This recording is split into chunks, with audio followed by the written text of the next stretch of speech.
7 लाख रुपए मेरे हस्बैंड ने ले लिए मेरे से और मुझे भिखारी बना के गए।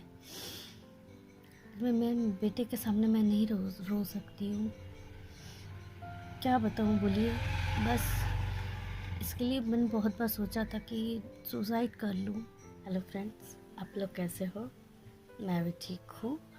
और सबसे पहले मैं अपना इंट्रोडक्शन देना चाहती हूँ।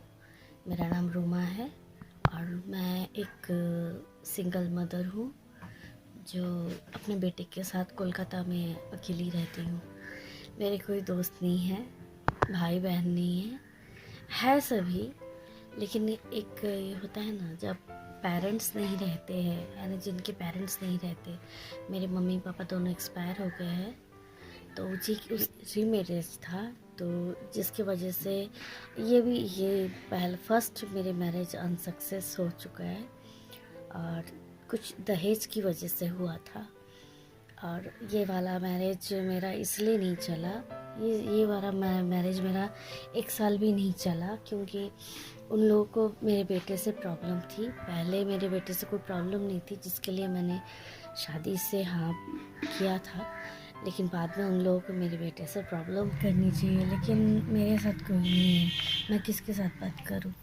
मैं ग्रेजुएशन करके हूँ यहाँ पे। मैं मार्केटिंग में मेरा ऑलरेडी 15 साल का एक्सपीरियंस है, लेकिन कोलकाता में आके जब मैं आई हूँ, आज करीब 5-6 साल हो गया मुझे कोलकाता में आके, लेकिन मुझे इसका कोई प्रॉफिट नहीं मिला। मुझे उसके जैसी नौकरी मुझे कहीं नहीं मिली, अच्छी जॉब नहीं मिल रही है और मैं महाराष्ट्र वापस जाना नहीं चाहती हूँ कि मिल ही जाएगी मुझे, लेकिन उसकी क्योंकि मुझे 15 साल का मेरा एक्सपीरियंस है, इसके हिसाब से मुझे मिल जाना चाहिए, इतनी हो जाता था। लेकिन अभी कैसा हो गया है कि वहाँ मेरी जाने की इच्छा नहीं होती, क्योंकि माँ बाप भी नहीं है और भाई बहन भी कोई बात नहीं करते, कोई सब लोग मुझे बहुत समझते हैं, क्योंकि उनको पता है ना इसके माँ बाप देखेंगे ना इसका पति इसको देख रहा है। क्योंकि मेरे ससुराल वाले भी कुछ अलग ही तरह के लोग हैं, उनको मेरे बेटे से क्या प्रॉब्लम है पता नहीं, जबकि मेरा बेटा बहुत साइलेंट है, मेरा बेटा बहुत अच्छा है, इनोसेंट बेटा है मेरा। क्योंकि इतने एक माँ ही बता सकती है अपने बच्चे को तो उसका बच्चा कैसा है। लेकिन मेरे ससुराल वालों को, मेरे हस्बैंड को पहले उन लोगों को कोई प्रॉब्लम नहीं थी, लेकिन उसके बाद उन्होंने 1 साल के अंदर ही उन्होंने मेरे से दूरियां बढ़ाने लगी। जैसे मम्मी चले गए, वैसे ही उसी साल में इन्होंने मेरे से दूरियां बनानी चालू कर दी। और आज मैं खुद यहाँ पे कोलकाता में अकेली रहती हूँ अपने बेटे के साथ, और मेरा कोई दोस्त नहीं है। तो वही मेरा बेटा बोलता है कि मम्मी आप कहाँ दोस्त ढूंढ रहे हो, आप इधर उधर, आपको कहाँ दोस्त मिलेगा, यहाँ आपको दोस्त नहीं मिलने वाला। आप एक काम करो, यूट्यूब ज्वाइन करो, तो आपको हज़ारों लाखों करोड़ों लोग मिलेंगे, आपको दोस्त मिलेंगे। आज सही में ज़िंदगी इतनी खाली हो गई है, लेकिन फिर भी मैं कोशिश करती हूँ कि मैं आगे बढ़ूँ। और क्योंकि एक अकेलापन बोलते हैं ना, अकेलापन इंसान को मार डालता है। अकेली रहने की बिल्कुल इच्छा नहीं होती है, जबकि अकेले रहने की यानी कि इंसान एक दोस्त ढूंढता है। दोस्त में बोलते मेरा बेटा मेरा दोस्त है और मेरे बेटे की मैं दोस्त हूँ। हम दोनों माँ बेटे ऐसे रहते हैं, हम लोग मिलजुल के रहते हैं, कोई भी बातें हम लोग शेयर करते हैं। कि मुझे यहाँ कोई ड्यूटी मिल तो नहीं रही, लेकिन फिर भी मैं एक आया की ड्यूटी करती हूँ। देखिए, ग्रेजुएशन करके भी आज मुझे एक आया की ड्यूटी करनी पड़ती है, क्योंकि मुझे मेरे बेटे को संभालना है और मुझे भी तो जीना है। क्योंकि किसके भरोसे पे रहेंगे? जिनके माँ बाप नहीं है, जिनके भाई बहन नहीं है, जिनका कोई नहीं है, उसका तो भगवान होता है ना। मेरे साथ मेरा भगवान है। मेरा बेटा बोलता है मम्मी रोना नहीं, मैं हूँ ना आपके साथ, मैं ही आपका पिताजी हूँ, मैं ही आपकी माँ हूँ। अब उसी के सहारे मैं रह रही हूँ। प्लीज़ आप लोग मुझे सपोर्ट कीजिएगा।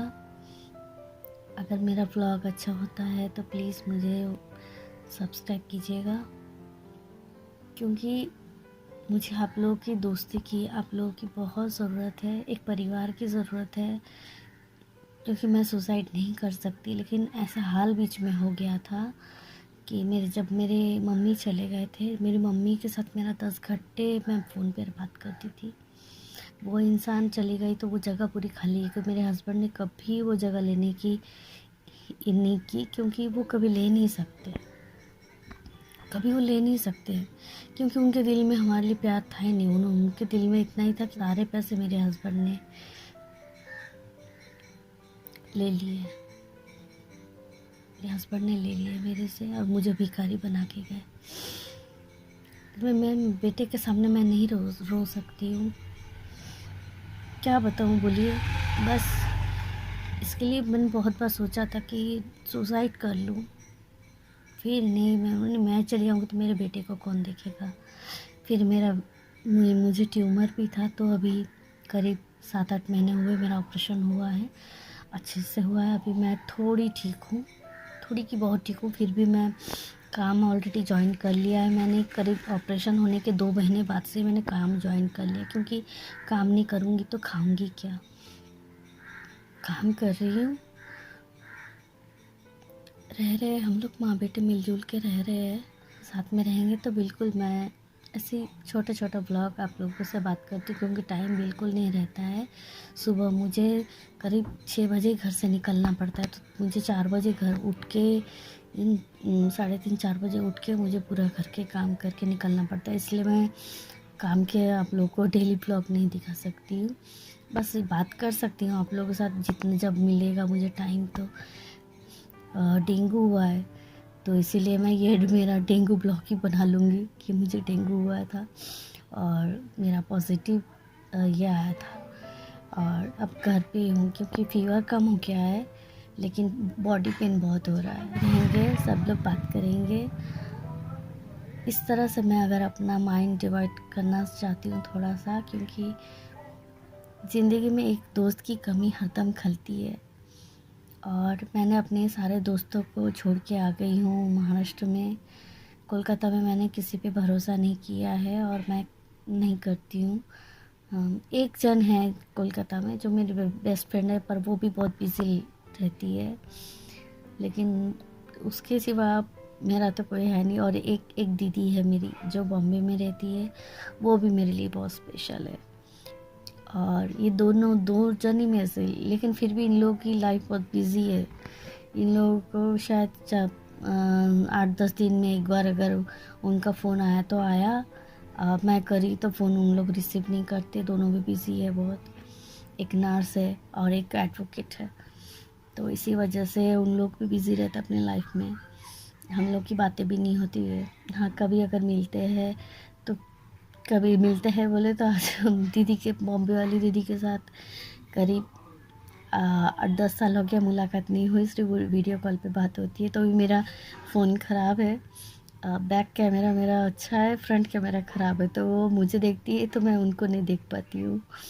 और कैमरा अगर सामने फ्रंट लिया तो फिर ऐसा लगता पूरी कितनी हज़ारों लाखों चींटियाँ घूम रही है अंदर, तो फिर वो दिखाई भी नहीं देता अच्छे से, सिर्फ फ़ोन पे बात करती हूँ। बस आप लोग साथ में रहिएगा, ऐसे ही अगर साथ में रहेंगे तो मैं अच्छे ब्लॉग डालने की कोशिश करूँगी। प्लीज़ मेरा वीडियो अच्छा लगे लाइक कीजिएगा, सब्सक्राइब कीजिएगा, कमेंट्स कीजिएगा एंड शेयर कीजिएगा। Thank you so much.